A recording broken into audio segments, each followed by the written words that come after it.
వి news Telangana news కి స్వాగతం. Bulletin ముందుగా హెడ్లైన్స్ చూద్దాం.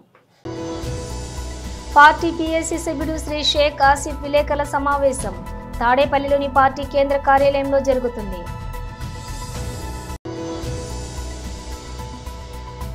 ఇది పూజారి ఇచ్చిన రింగ్ కాదమ్మా, సీఎం చంద్రబాబు.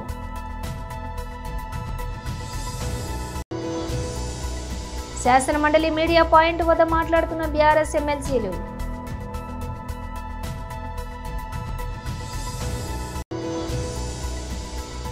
నా లైఫ్ నా ఇష్టం, నేను ఇలాగే ఉంటా, సమంత.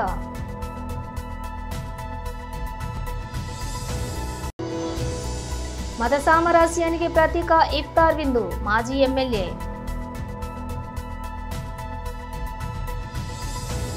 ఇక డీటెయిల్స్ చూస్తే పార్టీ పీఏసీ సభ్యుడు శ్రీ షేక్ ఆసిఫ్ విలేకరుల సమావేశంలో తాడేపల్లిలోని పార్టీ కేంద్ర కార్యాలయంలో జరుగుతుంది. కాలం హక్కుల కోసం నేనేదో ఉపేక్షిస్తున్నాను, ముస్లింల హక్కుల కోసమే పోరాడుతున్నాను అని చెప్పడం చాలా బాధ కలుగుతుంది.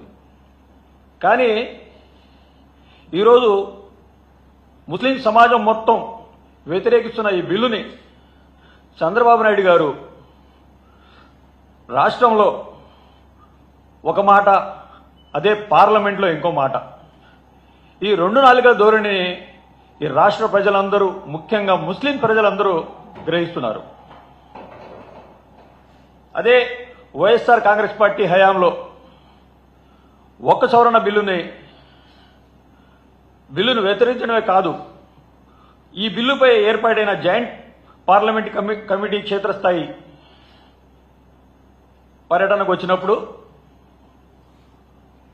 హైదరాబాద్లో మా పార్టీ వాదాన్ని గట్టిగా వినిపించడం జరిగింది. ఈ విషయంలో టీడీపీ ఆడుతున్న డబుల్ గేమ్ని ముస్లింస్ అందరూ గమనిస్తున్నారు. అలాగే వక్ఫ్ భూములను సంబంధించిన కలెక్టర్కి అథారిటీ ఇవ్వాలని, కానీ నిజానికి వక్ఫ్ భూములకు సంబంధించి ఇప్పటికే వక్ఫ్ ట్రిబ్యునల్ ఉంది. ఆ ట్రిబ్యునల్ను బలహీనపరచలాగా కేంద్రం ప్రతిపాదిస్తుంది. వక్ఫ్ బోర్డు సవరణ బిల్లు ఉంది. ఆ బిల్లుకు సంబంధిత చట్టబద్ధత లభిస్తే ముస్లిం సమాజం తీవ్రంగా ఇబ్బందులు పడుతుంది. దీన్ని బట్టి ముస్లిం సమాజం మొత్తం అర్థం చేసుకోవాల్సిన అవసరం ఉంది. అదే విషయాన్ని పార్లమెంటు జాయింట్ కమిటీకి స్పష్టంగా రాతపూర్వకంగా తెలియజేయడం జరిగింది. ఇంకా వక్ఫ్ బోర్డు సవరణ బిల్లును వ్యతిరేకించాలని మా పార్టీ అధ్యక్షుడు వైఎస్ జగన్మోహన్ రెడ్డి గారు పలుమార్లు మా పార్టీ ఎంపీలకు, నాయకులకు దిశానిర్దేశం చేశారు. ఈ దిశలోనే పార్లమెంటు ఉభయ సభల్లో వైఎస్ఆర్సీపీ ప్రతినిధులు వక్ఫ్ బోర్డు సవరణ బిల్లును వ్యతిరేకిస్తూ తమ వాదాన్ని గట్టిగా వినిపించారు. అలాగే చంద్రబాబు నాయుడు రెండు నాలుకల ధోరణి, చంద్రబాబు నాయుడు గారి వైఖరి, ఆ పార్టీ తీరు చూస్తే ఘోరంగా ఉంది. ఏపీ ముఖ్యమంత్రి చంద్రబాబు ఇవాళ మద్రాస్ ఐఐటీలో జరిగిన ఓ కార్యక్రమంలో పాల్గొన్నారు. ఈ సందర్భంగా ఐఐటీ విద్యార్థిని సృజన సీఎం చంద్రబాబును ఓ ప్రశ్న అడిగింది. తాను తెలంగాణలోని కరీంనగర్కు చెందిన అమ్మాయినని పరిచయం చేసుకున్న సృజన, ప్రతి ఇంట్లో టెక్నాలజీ డెవలప్ అవ్వాలి, ప్రతి ఒక్కరూ ఏఐ, ఎంఎల్, మెషిన్ లెర్నింగ్ నేర్చుకోవాలి అన్నారు కదా. ఏఐ తదితర టెక్నాలజీలను మరింత అభివృద్ధి పరిచేందుకు విద్యా వ్యవస్థను ఎలా ముందుకు తీసుకెళ్లాలనుకుంటున్నారు? అటువంటి విద్యా వ్యవస్థలోని ఐఐటీలను ఎలా భాగస్వాములను చేస్తారు అని ప్రశ్నించింది. అందుకు చంద్రబాబు బదులిచ్చారు. నువ్వు ఎప్పుడు పుట్టావమ్మా అని ఆ అమ్మాయిని అడిగారు. ఆ అమ్మాయి 1997లో సార్ అని వెల్లడించింది. అయితే నువ్వు పుట్టడానికి 2 ఏళ్ల ముందే నేను సీఎంను అయ్యాను. నీది ఏ జిల్లా అని అడిగారు. కరీంనగర్ అని ఆ విద్యార్థిని వెల్లడించింది. అక్కడి నుంచి చంద్రబాబు తన ప్రసంగం కొనసాగించారు. నువ్వు హైదరాబాద్ను చూసి ఉంటావు, ఎంత డెవలప్ అయిందో తెలుసు కదా. ఎవరికైనా సరే ఆలోచనలు అనేవి ఉండాలి, వాటిని ఆచరణలో పెట్టాలి. భవిష్యత్ అంతా క్వాంటమ్ కంప్యూటింగ్ రంగానిదే. ఐటీ గురించి పెద్దగా ఎవరికీ తెలియని రోజుల్లో నేను ఐటీ గురించి మాట్లాడాను. ఇప్పుడు క్వాంటమ్ కంప్యూటింగ్ అంటే చాలా మందికి తెలియదు. Jari has given no. It is only RRing. Morning I can see after getting up what is my readiness of the body. Only this sleep score, heartbeat, everything. On the base of that, I got less sleep, I can have more readiness or sleep score, everything. Today, very interesting time, that is where I am saying health, agriculture, livestock, you name anything. You are having all data real time. Temperature you are having, soil moisture you are having, air quality you are having, even reservoirs water you are having. By having all this information, through AI tool, if you can read correct decision, there is a possibility of communication real time again. Now, first state in India, we are adopting WhatsApp governance. Nearly 1,000 services we are going to provide through WhatsApp. No need to go to anywhere. Very simple tools. Everybody is using WhatsApp for gossip, not for real purposes. Now I want to make it productive purposes. You can use WhatsApp also. Tomorrow WhatsApp is not only the platform. You can go through Telegraph, you can go to app. So many things are possible.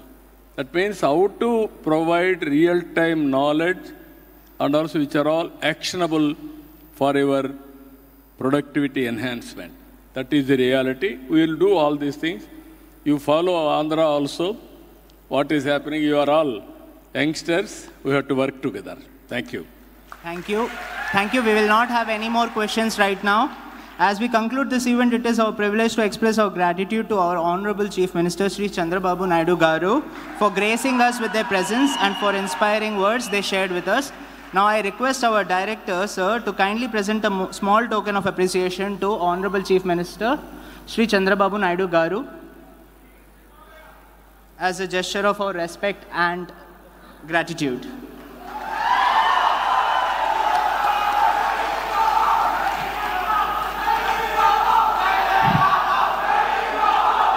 I request audience to rise.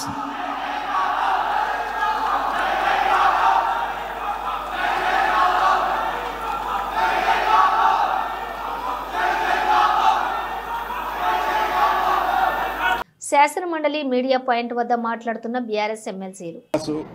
3 ఆడబిడ్డలకు ఇస్తానన్నటువంటి 2,500.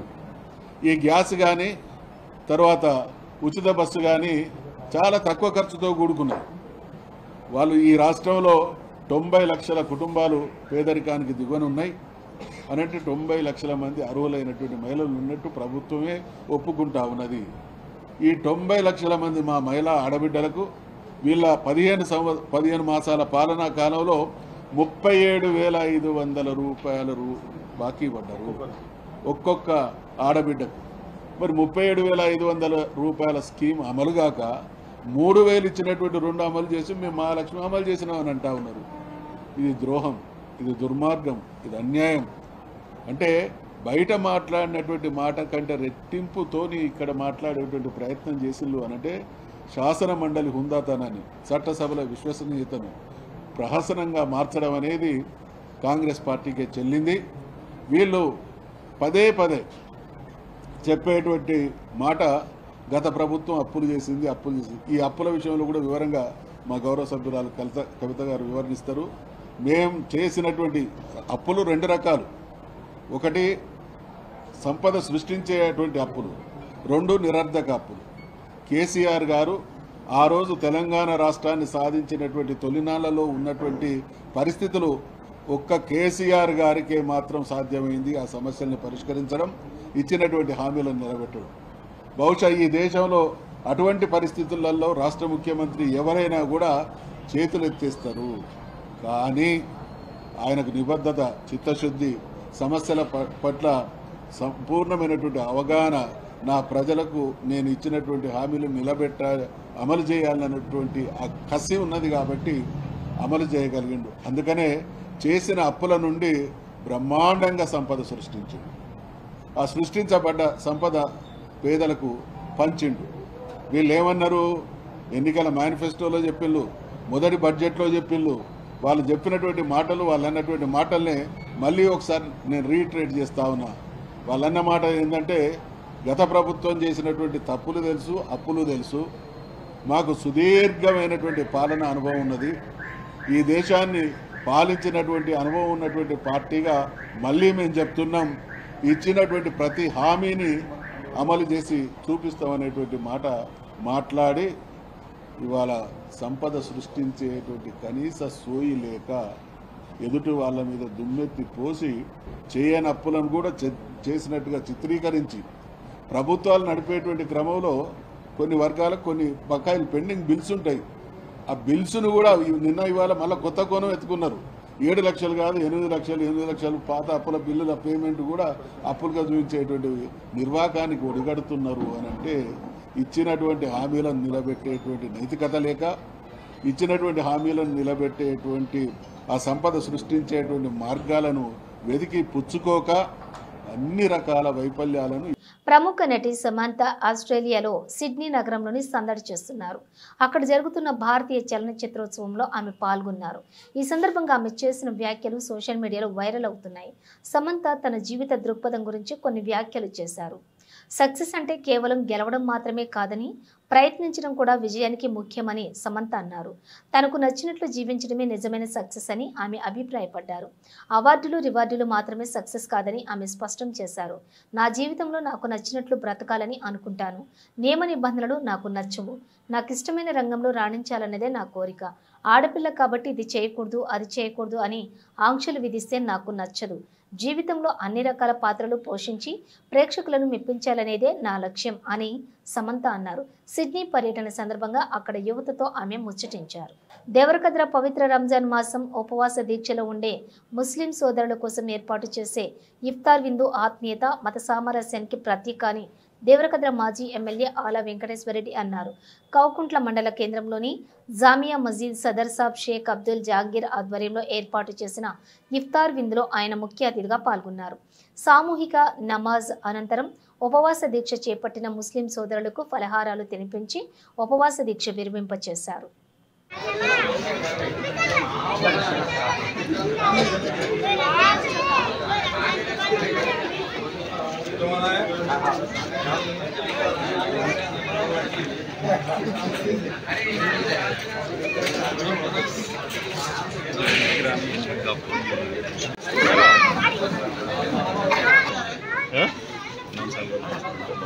Okay ఇప్పుడు group తీసుకోండి. Thanks sir. మీరు ఇక్కడ MLA sir పక్కకు రండి.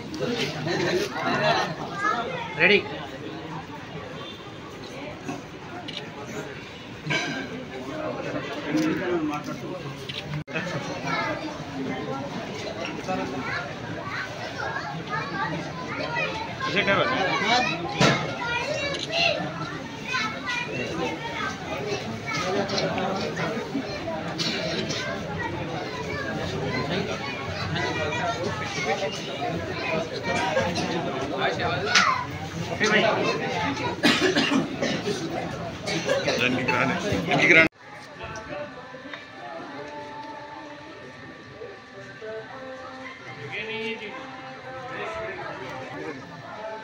बिस्मिल्लाहिर्रहमानिर्रहीम अल्लाहुम्मा लका सुम्तु व बिका आमन्तु व अलैका तवक्कलतु।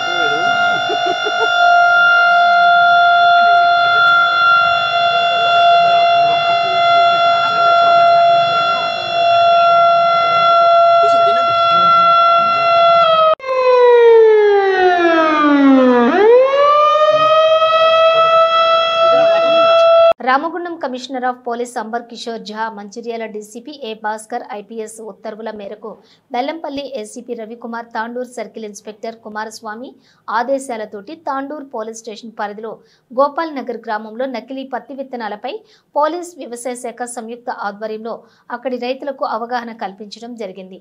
నకిలీ విత్తనాలు వాడటం వల్ల భూమి యొక్క సారవంతం కోల్పోయి రానున్న రోజుల్లో పంట యొక్క దిగుబడి తగ్గుతుంది. అదేవిధంగా పర్యావరణంపై కూడా ప్రభావం చూపే అవకాశం ఉంది.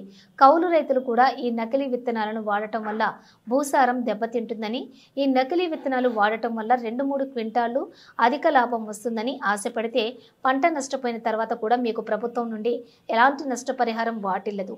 నకిలీ పత్తి విత్తనాలు ఎట్టి పరిస్థితుల్లో వాడకూడదని, ఒకవేళ గుట్టు చప్పుడు కాకుండా దొంగచాటున వీటిని పంట పొలాల్లో విత్తనాలు నాటుతున్నారని సమాచారం అందిన వెంటనే అక్కడికి వచ్చి పట్టుకుని చట్టరీత్యా చర్యలు తీసుకోవడం జరుగుతుందని అన్నారు.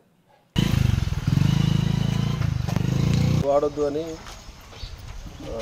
వ్యవసాయ శాఖ అలాగే పోలీస్ డిపార్ట్మెంట్ సంయుక్తంగా మండల అగ్రికల్చరల్ ఆఫీసర్ అయిన సుష్మా గారు, వాళ్ళ టీం ఏఈఓ శంకర్ గారు, తర్వాత పోలీస్ డిపార్ట్మెంట్ తరఫున మాదారం ఎస్ఐ, నా తోటి మాదారం ఎస్ఐ, అలాగే భీమిని ఎస్ఐ విజయ్ కుమార్, తాండూర్ పోలీస్ ఆధ్వర్యంలో ఒక అవగాహన కార్యక్రమాన్ని చేపట్టడం గురించి ఈరోజు గోపాల్ నగర్ విలేజ్కి రావడం జరిగింది.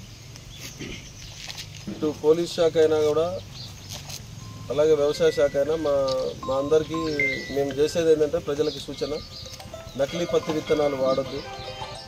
దాని ద్వారా మీరు కూలీల ఖర్చు తగ్గుతుంది అనుకొని వాటిని వాడటం వల్ల రేపు పొద్దున భూమి సారం దెబ్బతింటుంది. మీకు వాడిన వాళ్ళకి అంటే విత్తనాలు వేసేటోళ్ళకి కానీ రేపు పత్తి మొక్కలకి ఏదైనా మందు కొట్టేటప్పుడు కానీ మీకు చర్మ వ్యాధులు, వాటి ద్వారా క్యాన్సర్ వచ్చే అవకాశం ఉంటుంది. కాబట్టి ఇప్పుడు మీరు ఏదో 1 క్వింటాలు 2 క్వింటాలు ఎక్కువ వస్తుంది, లేకపోతే కూలీల ఖర్చు తగ్గుతుందని మీరు వాటికి అవి అమ్మేట వాళ్ళ దగ్గరికి పోయి కొనుక్కొని రేపు ఆ విత్తనాలు వాడటం వల్ల రేపు పొద్దున భవిష్యత్తులో మీకు ఇబ్బందులు తలెత్తుతాయి. అవి ఇప్పుడు తెలియవు. ఆల్రెడీ అట్లా ఇంతకుముందు సంవత్సరాలు వాడిన వాళ్ళకి కొంతమందికి ఉన్న సిమ్టమ్స్ వచ్చినాయి. అలాగే మీరు ఏంటంటే కౌలు చేసేవాళ్ళు మా భూమి కాదు, ఓనర్ అంటే భూమి యజమానికి సారం దెబ్బతింటే ఏమవుతుందనే ఉద్దేశంతో మీరు కౌలు చేసేటోళ్ళు అట్లా చేస్తూ ఉంటారు. ఆ విధంగా చేయడం వల్ల నెక్స్ట్ ఒక 5-6 సంవత్సరాలకి ఆ భూసారం దెబ్బతింటుంది. నెక్స్ట్ వేరే పంటలు పండే పరిస్థితి ఉండదు. కాబట్టి ఎవరైనా సరే తిరువూరు ఎమ్మెల్యే కొలికపూడి శ్రీనివాసరావు వ్యవహారంపై టీడీపీ హైకమాండ్ మరోసారి సీరియస్ అయింది. గత కొంతకాలంగా ఆయన వ్యవహార శైలిపై ఫిర్యాదులు వస్తున్నాయి. ఆయన పార్టీ సూచనలను బేఖతరు చేస్తున్నారనే అసంతృప్తి పార్టీ అధిష్టానంలో నెలకొంది. ఈ నేపథ్యంలో గట్టి హెచ్చరిక జారీ చేసేందుకు సిద్ధమైనట్లు తెలుస్తోంది. పార్టీ ఎంపీ, జిల్లా అధ్యక్షులు, సమన్వయకర్తలతోటి కూడిన త్రిసభ్య కమిటీని వేసి కొలికపూడి ప్రాతినిధ్యం వహిస్తున్న తిరువూరు నియోజకవర్గంలో గత 10 నెలలుగా జరుగుతున్న పరిణామాలపై సమగ్ర నివేదిక ఇవ్వాలని ఆదేశించింది. అందరినీ కలుపుకొని పోవాలని, పార్టీ వేదికలపైనే సమస్యలను చర్చించాలని అధిష్టానం పలుమార్లు సూచించినప్పటికీ కొలికపూడి తన వైఖరిని మార్చుకోలేదని పార్టీ వర్గాలు చెబుతున్నాయి. పార్టీ నేత రమేష్ రెడ్డిపై చర్యలు తీసుకోకుంటే 2 రోజుల్లో రాజీనామా చేస్తానని కొలికపూడి చేసిన ప్రకటన మరింత వివాదమైందని, ఇలా బాహాటంగా వ్యాఖ్యలు చేయొద్దని చెప్పినా కొలికపూడి వినిపించుకోకపోవడం పార్టీ అధిష్టానాన్ని తీవ్ర ఆగ్రహానికి గురిచేసింది. కొలికపూడి శ్రీనివాస్ ధిక్కార స్వరం విమర్శలకు తావిస్తోందని, ఇది పార్టీ ప్రతిష్టను దిగజార్చేలా ఉందని టీడీపీ హైకమాండ్ భావిస్తోంది. ఆయన తీరు మార్చుకోకపోతే కఠిన చర్యలు తప్పవని పార్టీ వర్గాలు హెచ్చరిస్తున్నాయి. బులెటిన్ ముగించే ముందు హెడ్లైన్స్ మరోసారి. పార్టీ పీఏసీ సభ్యుడు శ్రీ షేక్ ఆసిఫ్ విలేకరుల సమావేశం తాడేపల్లిలోని పార్టీ కేంద్ర కార్యాలయంలో జరుగుతుంది.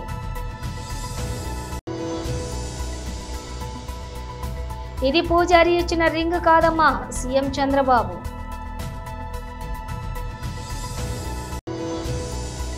శాసనమండలి మీడియా పాయింట్ వద్ద మాట్లాడుతున్న బీఆర్ఎస్ ఎమ్మెల్సీలు.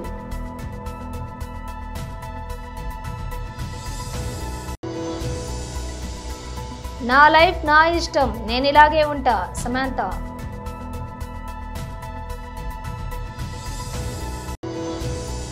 మత సామరస్యానికి ప్రతీక ఇఫ్తార్ విందు, మాజీ ఎమ్మెల్యే.